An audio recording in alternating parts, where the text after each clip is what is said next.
That's a lot of people. It is.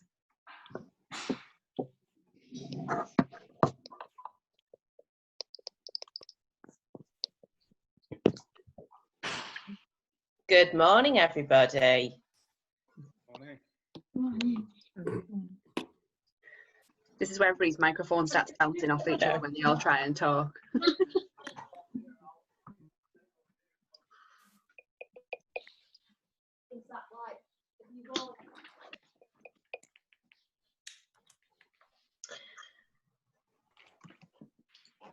Are we good to go, Em?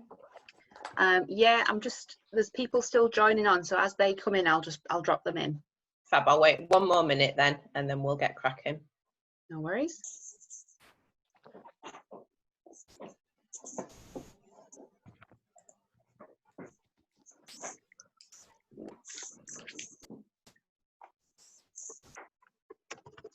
Your video isn't on.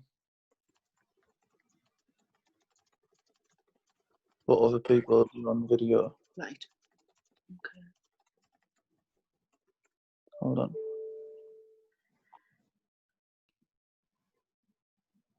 Lovely.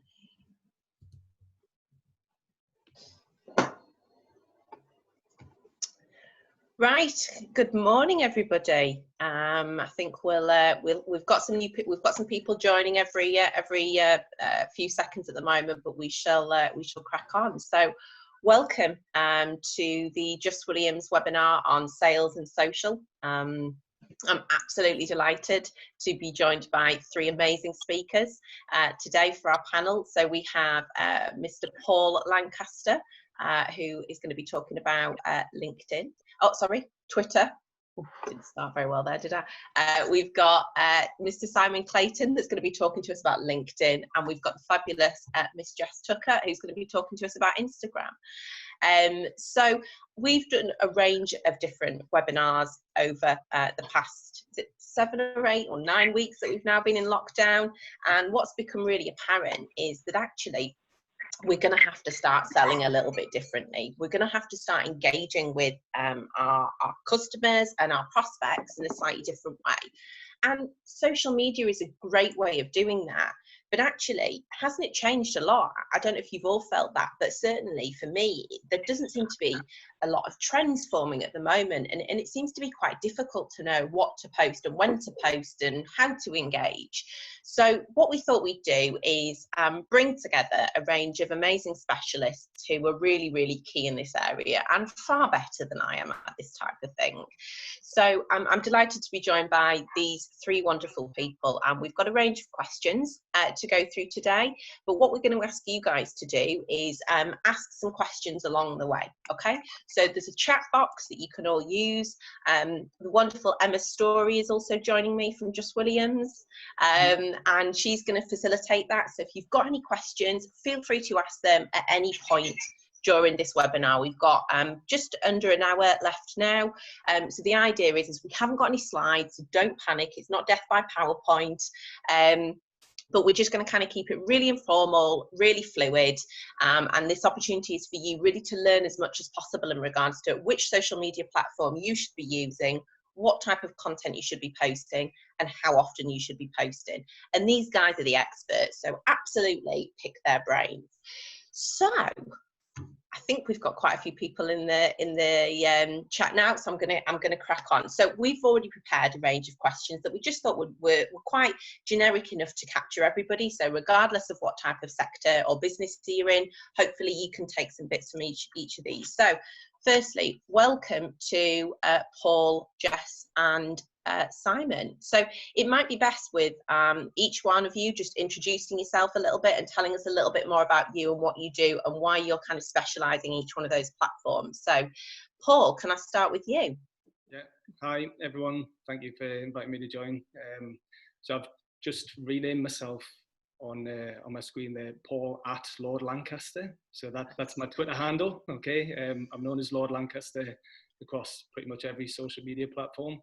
And I might explain that later, but it's memorable anyway. But yeah, I've been using social media for just over 10 years through work. So, and very heavily involved in business to business, you know, trying to help advise and support people to start or grow their own business in different capacity. And then 4 years ago, I finally started my own business. And my business, Plan Digital, we specialize in inbound marketing, community engagement and events. So social media is really crucial to everything that I do in building audiences and get people interested in what I do. There's a few familiar names in here, including Jay Sharani. I think he's joined us from London today. So he's a friend of mine from years back. So it's good to see him in here. Hey, fantastic. It sounds like we're getting people from all over the UK, which is amazing. Thank you so much, Paul. And Paul ran and has failed to mention the fantastically successful Newcastle Startup Week last week, virtually, which is no mean feat. And I know you've got another event, another session coming up in September. So thank you, Paul. Jess Tucker, welcome and tell us a little bit more about yourself. Hi everyone. Thank you for having me today. So I have a company called Social Allies, and basically we specialise in all things social. So what we do is we take over a company's social media and we look after them. And it's basically for those who either don't know what social is, or they don't know what platform to use for their specific industry. We do everything from graphics, animation, strategy, and I've been doing social for about 10 years as marketing manager, and then I decided just to take off and go on it myself. But I really like your Twitter handle name, Paul. I'm going to call myself Lady Jess. I want Lady Jess. So Jess is going to be specialising and talking to us today about Instagram. So last but by no means least, Mr. Simon Clayton, who I've had the absolute pleasure of knowing for a lot of years. And I recently attended one of his webinars on LinkedIn, and genuinely, I was just covered, there was notes everywhere. I was driving Emma insane because I went through so many highlights and Sharpie pens. So Simon, please, over to you. Highlights and Sharpie pens. What a build-up. Thank you, Jeff. No pressure. I'm a strategic marketing and business development coach. I work with business owners, coaches and consultants looking to create their marketing plan. I'm also a part-time lecturer, and last year I published my first book.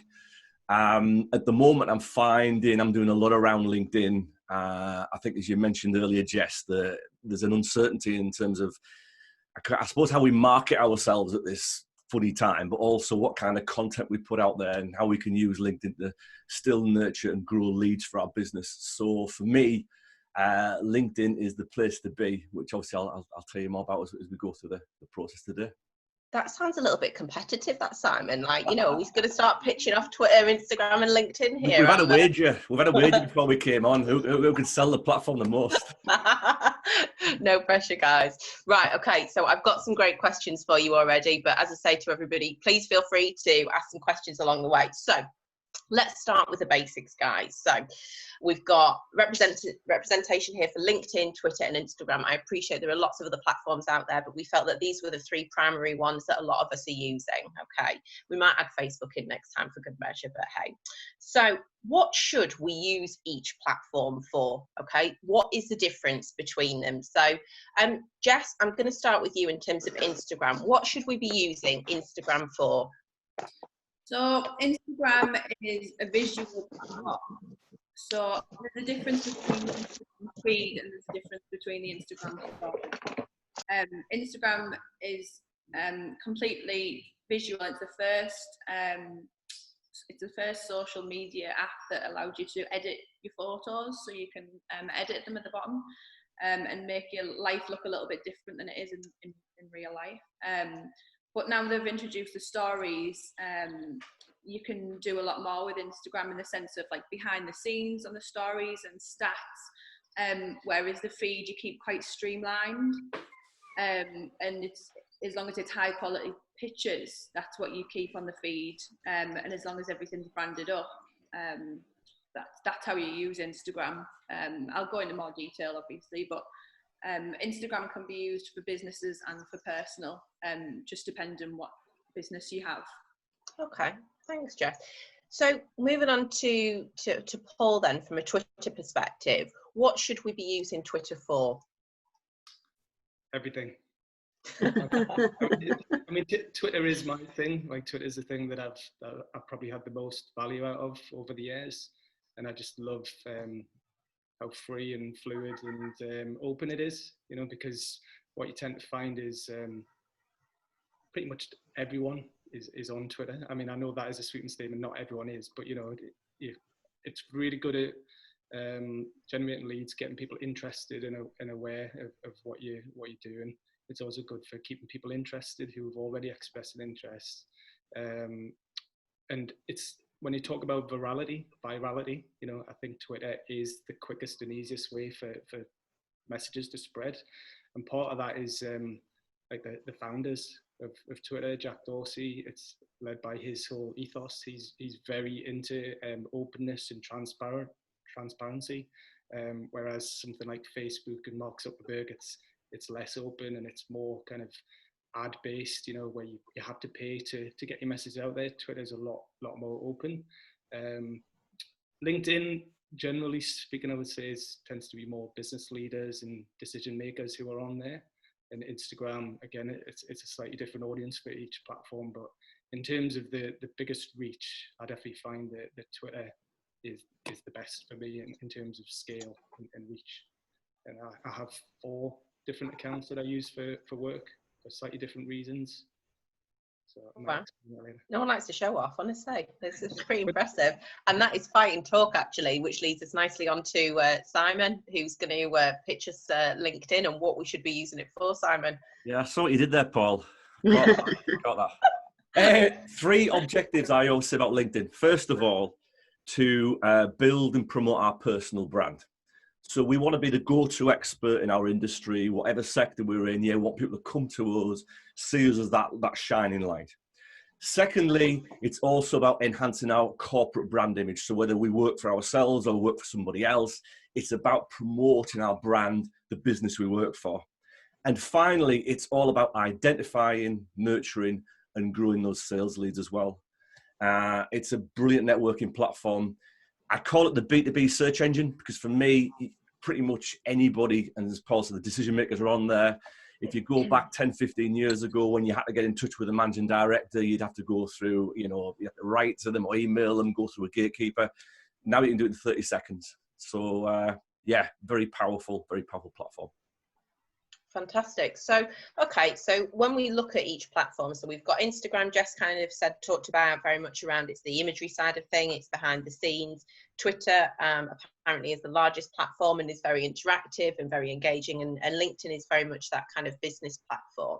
So we've just got a message in from somebody in regards to, you know, Instagram, given the current climate.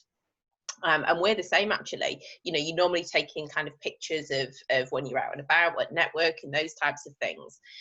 But obviously we're not really out and about at the moment. You know, we're all kind of, there's only so many pictures of Zoom calls that you can take. So Jess, what would you advise in regards to at the moment with your Instagram feed? So for me, as Social Allies, I'm used to obviously going out myself and taking behind the scenes shots when we're with clients, and you know, if we're doing a job. So what at the minute I've been doing is I've been posting things that relate to my industry. So facts and figures, updates from myself. I've been recycling old pictures, content that I've already, if you have a look through your camera roll, there's a lot of things that you won't have used before, but you could use. But I've definitely been utilising like the stats, and I've been doing polls and questionnaires. I've been doing a lot of them just to try and gauge where my audience is a bit more and try and interact with them. And it seems to be working a lot better than before, just posting all the pictures all the time. I'm trying to interact a lot more and learning different ways. That's a really good tip, Jess, actually. And I think we're all the same, is that, you know, if I look at my camera feed, it's when I've been out on a walk today, which is lovely, or pictures of Zoom or pictures of coffee, and that's pretty much about it. But I suppose if you look back through your camera roll, there's so many other things that you could do, that you could utilize that with, I suppose. Okay, so just in regards to, you know, the different platforms we've got, they're all different. They're all trying to engage with different audience. But what type of content should we be putting on there? Okay, so I know we're talking about the platforms generically, and we'll talk later a little bit about business versus personal, because I think that's something that a lot of people struggle with. But what type of content and what frequency should we be posting on LinkedIn, for example, Simon? Good question. I'm sure we've all experienced this, as you mentioned earlier, with our social media. It's a funny time at the moment. So we're very much in a phase of what we call empathetic marketing, where we're being very empathetic with people. We realise it's tough out there, it's challenging. So we can't go out with so much of the ballsy kind of content we used to put out there.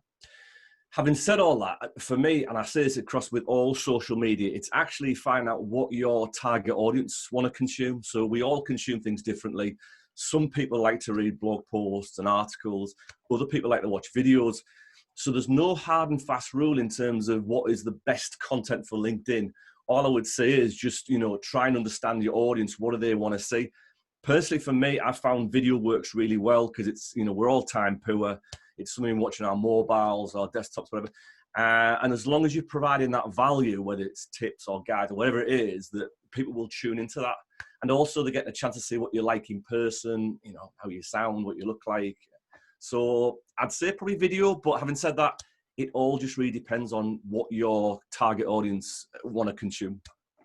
And how often should we be posting on LinkedIn, Simon? Because I don't know about you guys, but sometimes like my news feed is just consumed with the same person. You get to that point, and that's on any of the platforms, actually, isn't it, guys? I'm sure you'll agree. Is that, and sometimes it's us, so I apologise.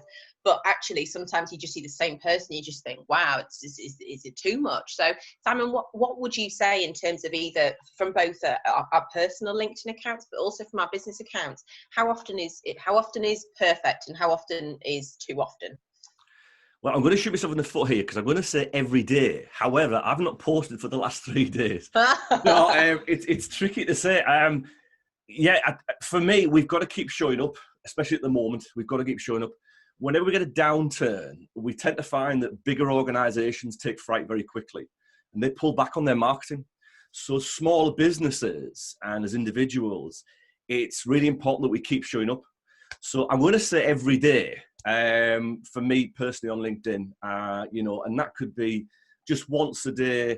I'm fine at the moment in terms of engaging times, kind of mid to late morning. It always used to be pre-8 o'clock, but I think because a lot of people work from home, whether we get up later or whether we're looking at, social media later in the day, I don't know.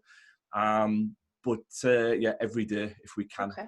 And and is that the same on the business accounts as well? Yeah, business is a bit different. I mean, obviously, what I hate to see is when a business just posts absolute dribble about nothing. So if you're going to post on your corporate account, make sure you're saying something valuable. And when I say dribble, I mean stuff like, this is the cake that Mabel made. This is the office cat. Great. I'm sure it's hilarious to everybody, close to you, but to your audience, to the people who really matter, I'd be very wary of what you post in that respect.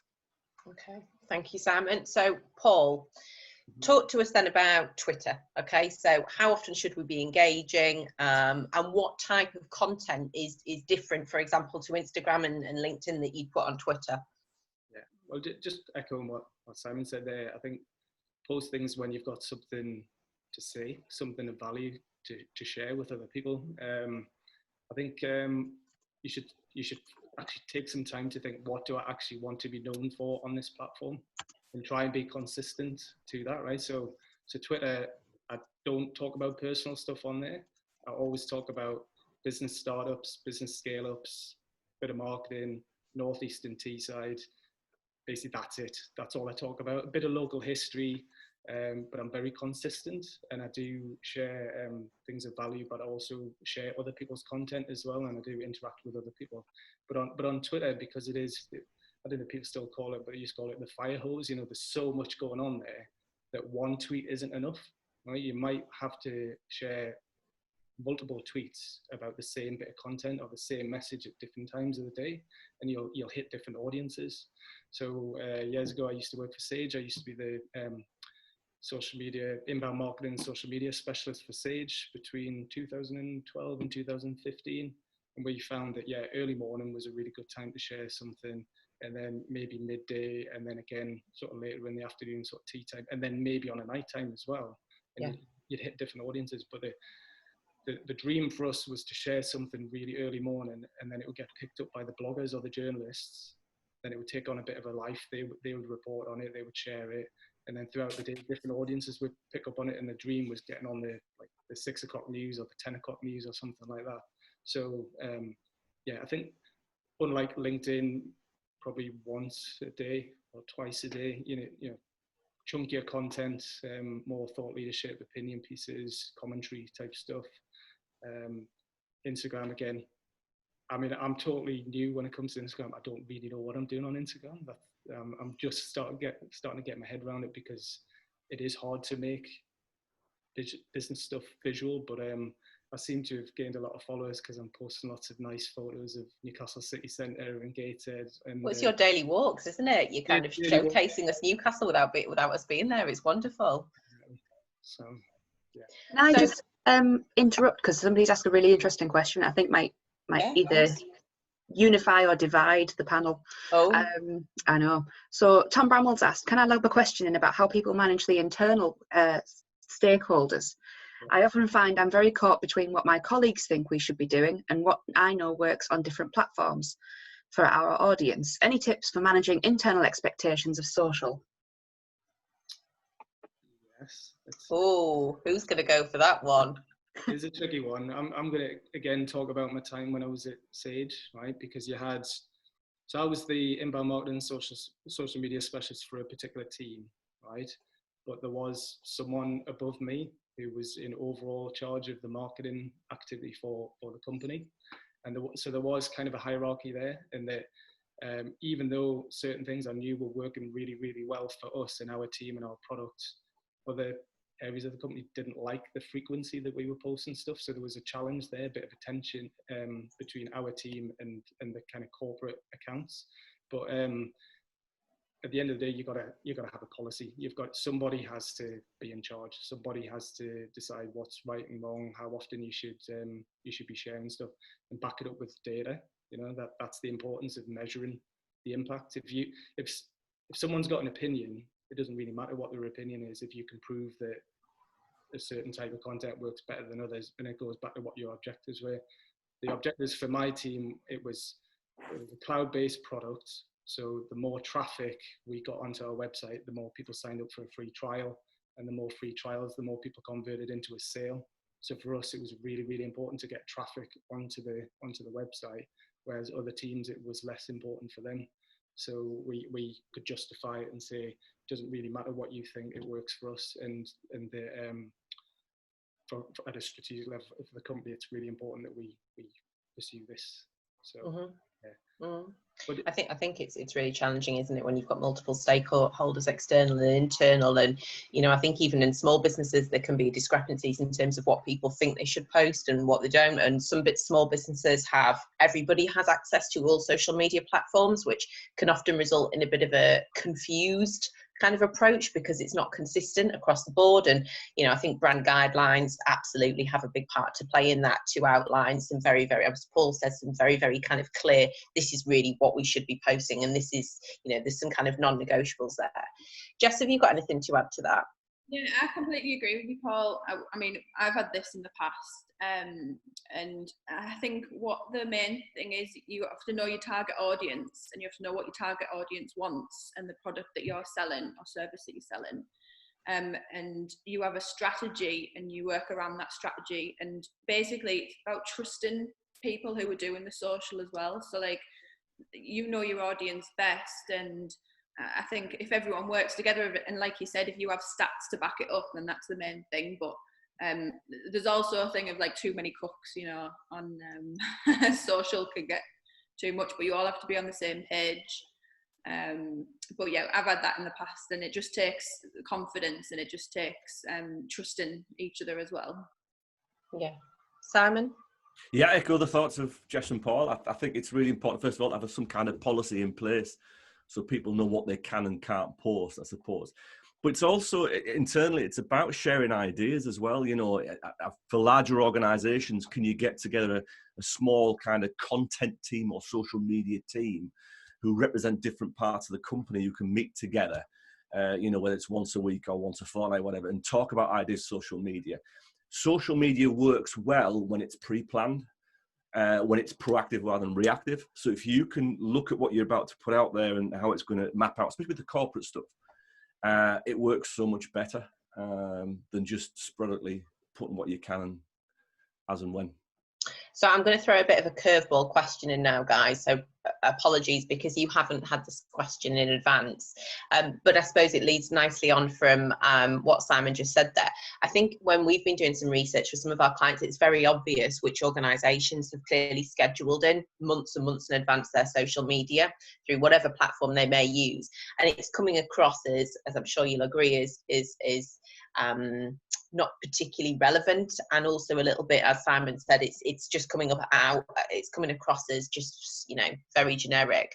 What's your stance in regards to, you know, and I think it can work both ways, and we use a bit of both. So what's your stance in regards to scheduling, Jess?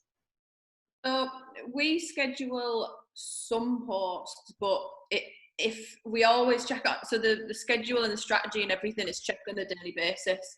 So obviously, if it's not relevant, or if it has no meaning to the business, or if we think all of a sudden that it's just not right for the time, then it will be changed. I mean, we don't just put anything out there at all. It always has a meaning to it. So if we do put something out, it's relevant for the business, and it has a meaning behind it. So like if it's about branding, or if it's about graphics or something, there's always a strategy behind it. I'm not just putting anything out. As far as scheduling goes, like, I agree with it as part of a pre-strategy, but things have to change all the time. So it needs to be looked at daily. It can't just stay the same. Okay, no, absolutely. Paul, Simon? You first. So I go for it. I was just going to say, I think it's got its merits. The key to social media is about authenticity and keeping it real. And I think people pick up straight away when they can read posts that are maybe kind of non-human, that have been planned weeks ahead. And the worst thing is, it's great to plan, great to use automation, but say a wheel comes off, or something happens in the news and your post goes out, it's totally off record, off kilt, you know, it can really damage your brand. And I think especially at the moment where every day is not the same, every day is different, we're all in different moods, different emotions, it's really tricky to try and guess what people are going to be into in a week, month's time. So I would be very cautious in terms of that, using those kind of tools. Paul? I'm personally not a fan of it. I mean, I understand why people use it, because it can save time if you schedule things in advance. And I think it's good. It can be good, again, if you've got a team of people across the company and you can have like a loose skeleton structure of content to put out at different times. But that only really works if you know in advance what's going to happen. You know, if your company has a specific calendar of activity, then that's useful. But you should, I think, just use that as like a bare bones like skeleton structure, and then you fill in the gaps each week and on the fly as well, because like the other guys have said, everybody's seen social media posts that are just totally tone deaf and just like really potentially offensive as well, because it's of something that's going on in the real world, and it can really backfire. And equally, you see people who are doing social media really, really well because they're doing it with fun and humor, and they're responding to things that are going on, and it's a real person behind it. And also, just personally, like every single tweet that you see coming from me on my accounts is me. It's handcrafted. Same on LinkedIn, same on Instagram. There's a bit of thought and care goes into the messaging and the imagery, which can be slightly different on each one. Yeah, absolutely. And I think that's the key thing, isn't it? Is it's, you know, and Simon used the word authenticity, and, you know, it's so true, isn't it? Is that we're trying to come across as human beings in this, you know, and therefore I think that's really, really key. And scheduling, I think, has absolutely got its place, and I think we all use it to a little bit, but it's about, maybe like Jess says, checking it on a regular basis and making sure that it's still relevant and it's still appropriate, I suppose, in terms of what's going on. So just, okay, on from that, then we've got a few other questions as well. So guys, if you've got any other questions, please type them in the chat box and we'll come to them. Just a quick question from me then in regards to what's the what's the worst thing that somebody could post on your channel, on your platform? So what's the worst thing that you've either seen, or what's the worst type of content that you can, apart from Mabel's cat, which we've already talked about. So Jess, what's the worst thing that we could see on Instagram?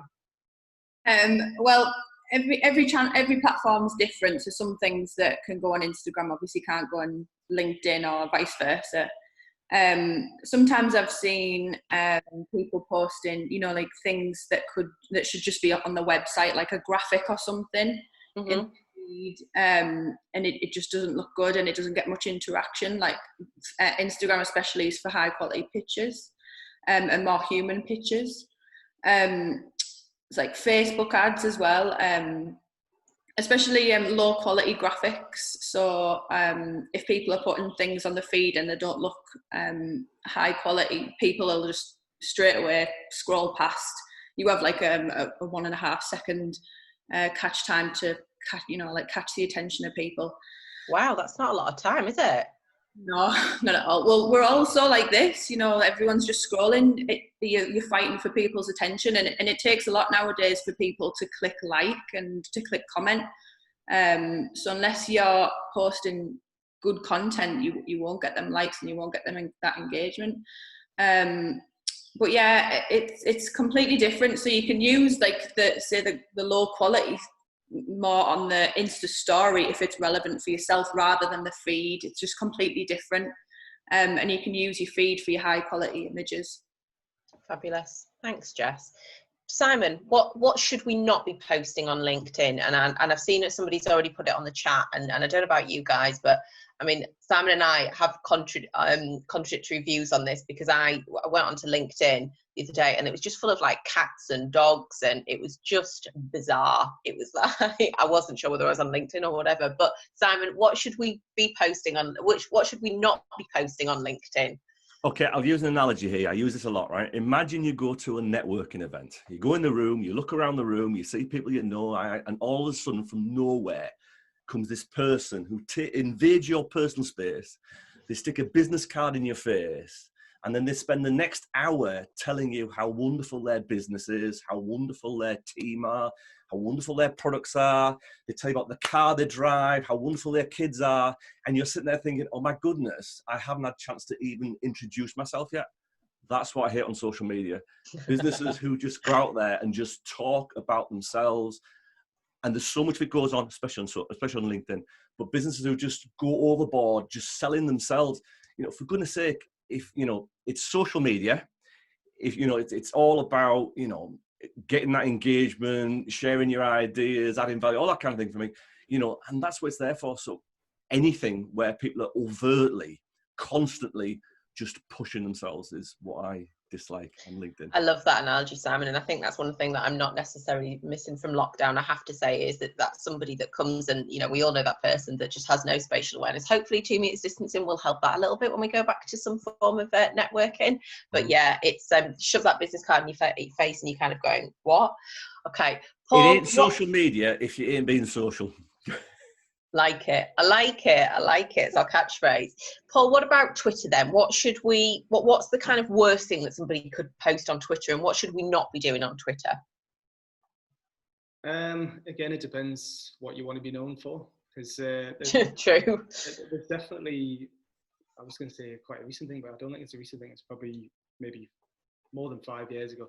There's definitely like a cult of a personality-led business, right? So there is some benefit in having your business account and a personal account, which can amplify the reach. So that's definitely my case.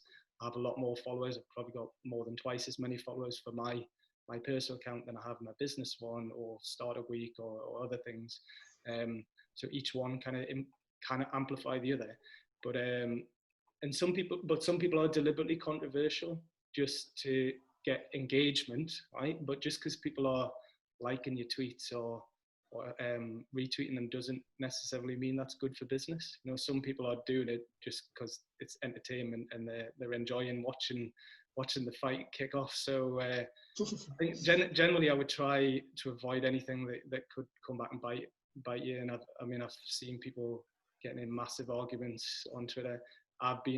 people have tried to pull me into arguments as well, and I have bitten in the past. I have tried to like shut it down, and sometimes you do need to shut it down if someone's talking absolute rubbish and they're wrong with what they're saying. Sometimes you do need to correct them publicly and that conversation. But yeah, try to avoid arguments if you can. Try to avoid political stuff. I think. I mean, again, I've been guilty of it in the past, and I get a phone call or a text off my mother saying, "I don't think you should be talking about that online because you never know. Some of your clients might be that way inclined." So yeah, avoid politics if you can. Definitely avoid racist, sexist, anything-ist. Don't do that on social media. And yeah, you see people who disgruntled employees as well who go on and criticize the company or the organization that they work for. So yeah, you've got to really like be aware of that. Yeah. Who holds the keys to the social media accounts, and yeah, try to prevent that happening. Yeah, absolutely. And I think that's without stating the obvious, you know, social media is there, you know, once it's out there, you can't take it back. So I think, you know, you've got to try and remain neutral to a lot of the things, whether you have personal views or the business has, you know, views in terms of collectively. I think Paul's absolutely right. And as are Simon and Jess in regards to, you've got to remain neutral, you know, you've got to shy away from those types of kind of arguments. My mum said to me, I spoke to my mum a couple of years ago, one day, and she said, "Oh, you know, I don't know what's going on with the business. I really need to catch up with it." And I said, "Well, look, we post stuff on Twitter. I'll set you up a Twitter account." Worst decision I've ever made. So if anyone starts to get messages or likes from Vanessa with lots of different numbers, that's my mother, who then messages me and says, "Somebody's liked something and I don't even know who they are. They've invited me to talk." Mum, doesn't matter. Anyway, so everyone, we got any? Yeah, no, they're brilliant, aren't they? Emma, have we got any questions? We do, actually. We've got a few. I'm going to scroll back up because we got a lovely one earlier on, but I was just waiting for the right time to drop it in. Okie dokie. We're getting quite a lot of chatter in the box, actually, which is fabulous. And they're all helping each other with technical queries as well, which is... I've seen that. It's brilliant. Yeah. Okay, so Richard said, morning, everybody. Can you talk about how to reach followers? No. Can you talk about how to reach followers and turn into actual sales leads? Visibility is one thing. Building a community of people who want to engage with you is something else. Oh, good question. Who wants to take that one first? I will. Go on, Paul. I will, because I know Richard. So Richard's got a platform, like a matchmaking platform for entrepreneurs who are looking for investment. So it's brilliant. Too, right? So definitely, I think LinkedIn is a great platform for him to opinion pieces, thought leadership pieces on there. But in terms of reach, again, generally speaking, every time I post something on social media, I try to point them back somewhere. So back to the blog, back to the website, back to a bit of content. So that's again goes back to the Sage days. I used the blog as the central repository where everything would sit. Okay, so pretty much every day I was writing a blog, at least one blog a day. I'm not doing that now, but one blog a day. They'd have landing pages with data capture forms, and we'd have free guides for people to download. We'd have how-to guides, we'd have videos. Everything was all about getting people back to the website, back to a bit of content. And then once they're there, we can try and convert them or get them to do something else. So we'd always have a bit of content with a strong call to action at the end. And some of it was just adding value and just saying, look, if you want more of this, follow us on social media, sign up for our newsletter, download this guide. Or sometimes it was more overt. It was sign up for a free trial, free 30-day trial, or buy this product. But it was always with that in mind, and that is social selling. It's inbound marketing. It's content marketing.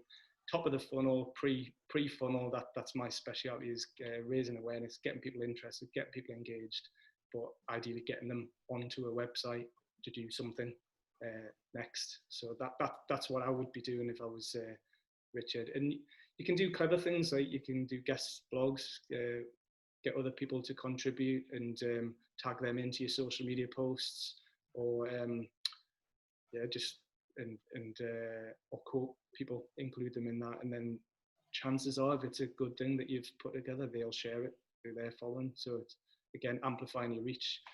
if Richard wrote a blog about his platform, but he included me in that, or a quote from me, or the fact that me and him did a video last week, an interview for Startup Week, I would share that. Do you know what I mean? So it's just piggybacking on other people's success as well. That's really good advice, Paul, and I think that's the thing, and this is why, as I say, in the current climate, you know, we were so keen to put on this sales and social media, because they're linked, aren't they, Paul? They're intrinsically linked. You know, it's that inbound piece, it's that creating that funnel. It's so important to get that engagement in so many different ways and constantly point people back to, you know, whether it be the website or whatever it might be. It's just constantly trying to drive that. Jess, have you got anything to add on that side from Insta perspective? Yeah, well, from an Instagram and Facebook perspective, the quickest way to track conversions for me and leads obviously is through targeted ads, and we use them quite a lot with our clients, because you can go so granular with the target audience, and then I can track obviously how much money is gone behind this post, and then how many purchases being made, and then how much money is made from that. And I've been doing that for years now. So especially with Domino's do it really well.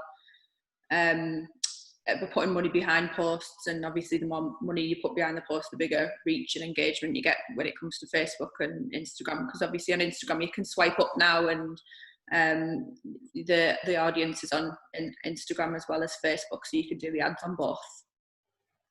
Fabulous. Thanks, Jess. Simon?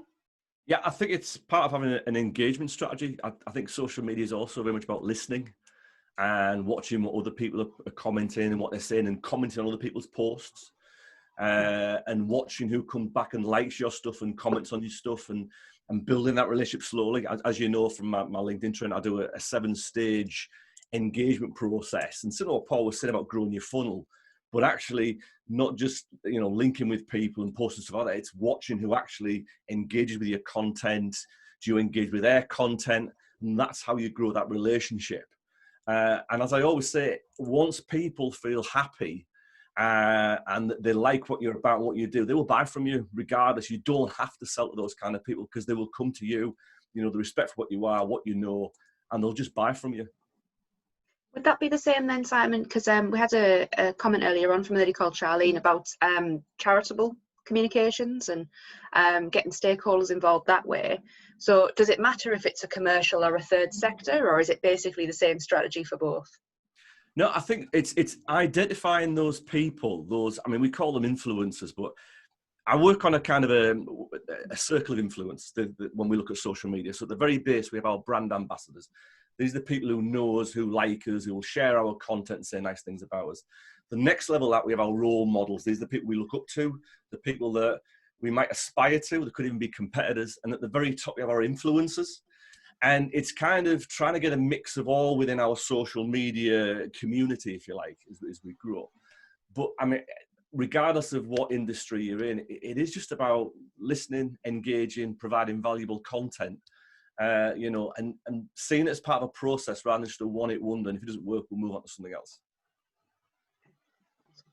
There's actually another fantastic question from Jay, who I think is one of Paul's contacts there. So Jay's put, and I think actually this is probably relevant for us all. So I do some posting on the different socials, and I know our content, both blogs and images, are great, but do not get enough reactions, interactions, even when putting the key hashtags.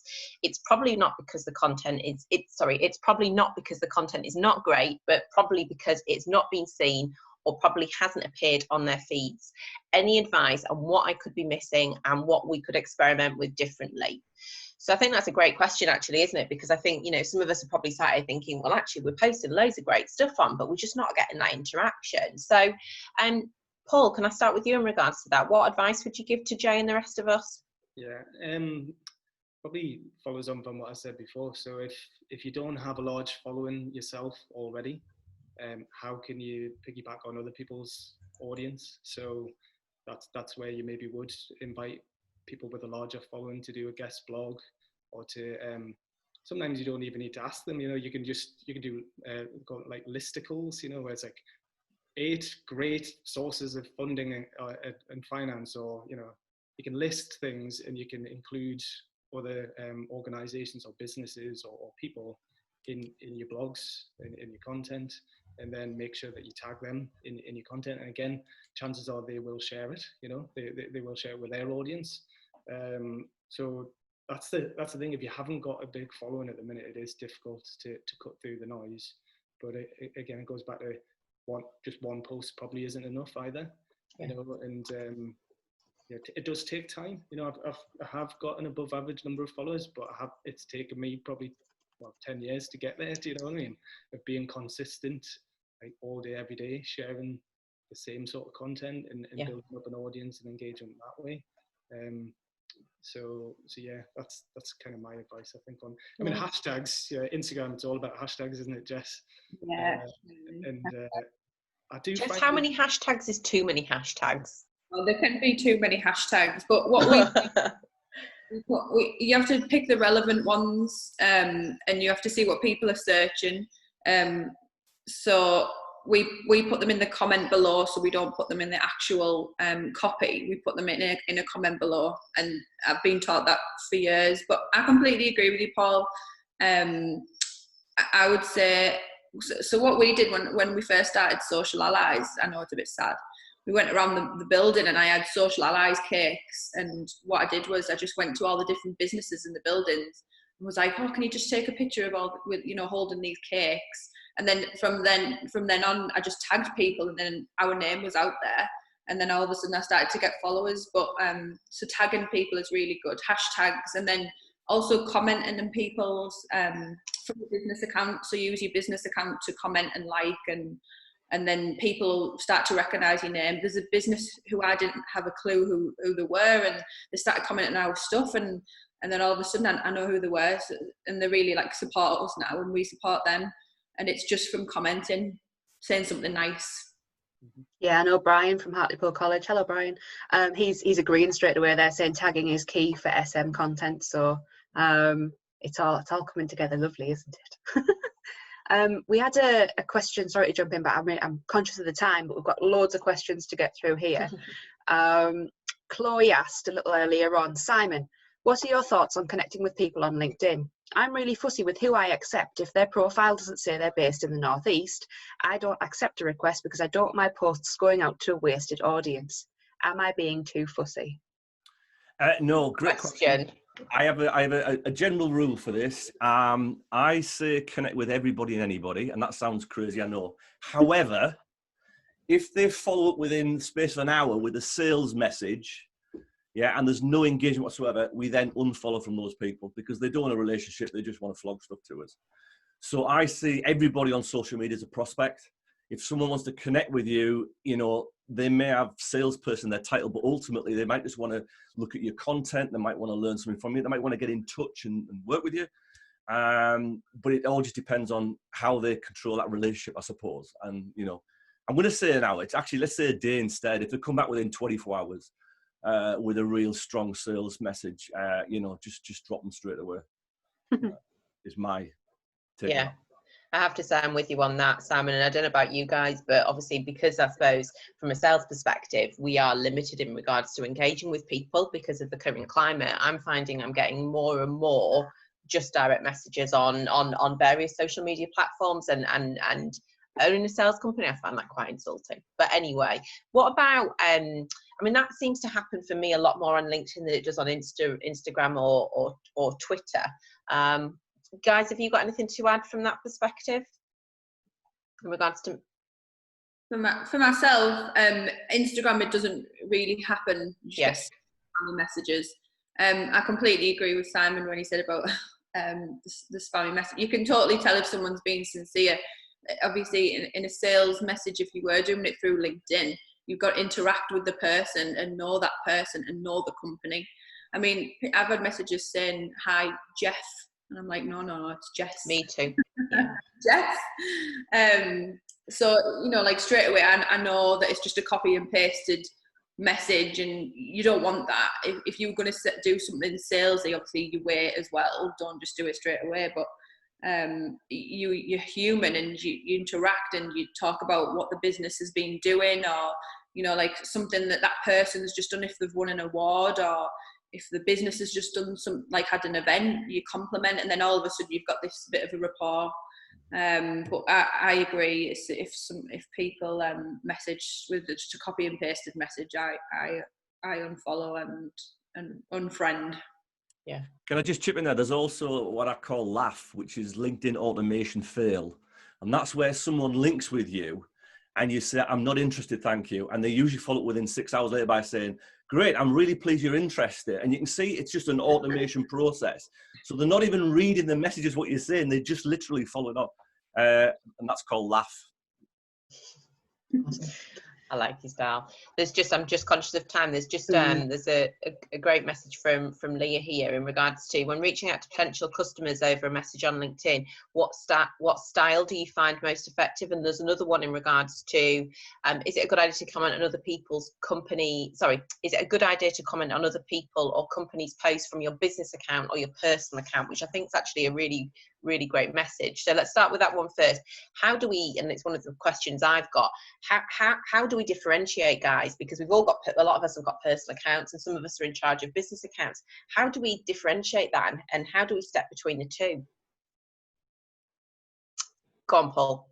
Go on. Right, so I said before, let's talk about Twitter. So I've got my Lord Lancaster account, I've got Plan Digital UK account, which is the business. I've got a NCL Startup Week account, which is just for the events. And I've got a Founders Friday account, which is for the monthly events as well. And each of them has different size audience. Obviously, the biggest audience is my personal account, right? So, but I'm a bit more freewheeling with the stuff that I'll share on my account, whereas Plan Digital, I tend to just talk about work that we do or events that we run or clients we work with. But I do talk about the Northeast in general, the business community in the Northeast. And again, Newcastle Startup Week is just the events, and Founders Friday just the events, right? But I do regularly move between the four, and will retweet and like from different ones, because some people prefer following individuals than businesses. Again, I found that when I was at Sage. When I joined Sage, I had a bigger following on my account than the team that I was in, but it didn't really matter because I was amplifying their reach through my audience. So that's kind of how I approach it on Twitter. Again, Instagram, I've got two accounts. I've got my personal account and I've got a Newcastle Startup Week one. LinkedIn, I've got my own account and I've got a Plan Digital one, and I've hardly got any followers or any interaction on the business account for LinkedIn. It's all mostly through me. I've got a lot more followers as me as an individual, and that, I think LinkedIn, because it is still very heavily linked to your CV. It's a professional CV. It's your you demonstrating your skills and expertise, and so being aware of that chances are you're probably going to have more followers as a person than you are. Just on that, Paul, because it's a question from Sean, and which again I think is really relevant here, is that how do you split the content between the two? So on Twitter, you've obviously said that you share across both. Do you create separate content for each platform? Again, it's like each one. It's just like where is this going to have the biggest impact? So I was tweeting about this event, this webinar that we're doing today, and I did that through my personal account because I've got 11,400 followers there versus 2,800 on my business account. So I knew that I would reach more people, and there's a few people on here who are my contacts from outside the region who presumably they've seen it as a result of that. So it's just thinking, well, what's the best way to get this message out to the intended audience? So yeah, that's just how I split it. But it's just Plan Digital, I tend to just talk about activities that I'm doing as a business. So inbound marketing, community engagement, and events. Fab. Thanks, Paul. Jess, what about you? As far as Instagram goes, I know I'm in social media, but I'm quite a private person myself. So my personal account, I don't post anything on Instagram from my own personal one. So I use Social Allies to comment and like and do business things compared to my personal. and it's just more for business exposure, because the business will get a lot more exposure, whereas LinkedIn, I agree with Paul, like I have more connections on there as myself, and I know people like the person more than the company sometimes, so I can share things from mine as social allies, and then lead people to the business page. Yeah, no, absolutely. I think we do take a very similar stance. Simon? Yeah, LinkedIn has a very clear divide line between this, because obviously you've got your personal profile, which is first person, it's all about you. And then you've got your corporate page, which is the third person, you know, which is all about your business. And the best thing you can do is obviously post the corporate stuff still. And then what I always say is top it off with something and share it to your network. So even though it's very much about your business, it's actually you then saying, hey, look at this great story or great news from the team, whatever. And you're getting that spread, so you're kind of covering both. But yeah, it's, for me, LinkedIn is down the line. Personal is your personal profile, and corporate is your business stuff. Fabulous. Right, guys, well, it's a few minutes to 11 now, and I'm sorry, I don't think we've managed to get through every single question, but hopefully we've covered a lot off. Obviously, this is a very hot topic. It's very relevant, and we are so lucky to have been joined by three, you know, of the complete leading industry experts on this. So thank you so much to Jess Tucker from Social Allies. Please make sure that you connect with Jess, not from a selling perspective. Thank you so much to Lord or Paul Lancaster, who, again, you know, make sure you have a look at Newcastle Startup Week and have a look at all of his various business ventures.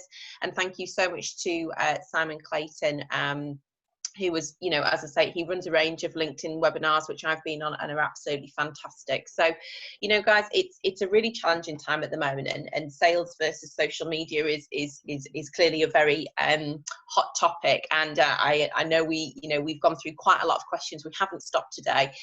We may see if we can run another one, something along this, because obviously it's of key interest. I think what's really, really key from and some of the messages I've taken from today is that authenticity is really, really important. Consistency is really important. Paul very much talked around that, is don't expect to increase your followers massively overnight. I think the sharing of content from your business and your personal page is obviously is absolutely up to you, but I think that can work on all the platforms potentially.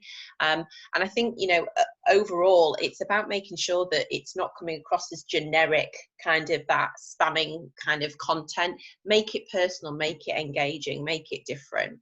So, you know, if you want to, as I say, feel free to do some social media coverage of today's event. You include Just Williams, Social Allies, Lord Lancaster and Simon Clayton. But thank you so much for all your questions. It's really fantastic to get such a lot of questions, and I'm sorry we haven't been able to get through all of them, but thank you so much, guys. I hope you've enjoyed it. I can't believe we're on time. I never run these things to time. It's a first. But we've got 1 minute left, so if Jess, Paul or Simon wants to leave any last minute words, then please do now. I'm just taking a picture. Well, I'll quickly just touch in there to say that the big message is that people like brands and businesses they know, like and trust. So keep that at the forefront of whatever you do on social media. Fabulous. Thank you, Simon. Paul, any last words? I was just going to say, if anyone's got any questions at any time, just tweet me at Lord Lancaster. I'll always respond. So yeah, doesn't matter how basic the question, just ask, and I'll happily help. Yeah, same if anyone wants any advice or to chat, I get it quite a lot. So I'm happy to help anyone with any social media needs at all.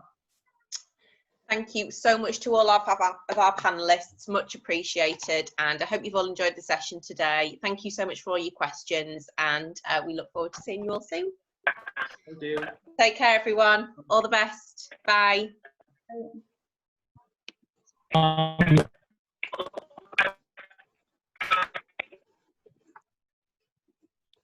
Cheers.